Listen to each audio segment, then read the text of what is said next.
તમે પરવાળ પૂછો હો મન મેલડી ને હું રણમાં બેઠી હું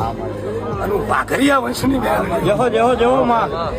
દુનિયાના દેવી મુજબ કેતા છે મારી મેલડી કોઈની નહીં. મારો વાઘરી હતો ને મારી વાઘરેણ હતી ને મને રણમાં બેહારી ને મારી આગળ પાછળ કોઈ નહીં પણ અત્યારે હું રણમાં રાજ કરું છું. હા મળી હા અને બાર જવું પર મારા નામથી ચકલું ના ફરકે હું આ ભલિયારી મેલડી અને તારા બાપને મળી હું અને દુઃખમાં મળી હું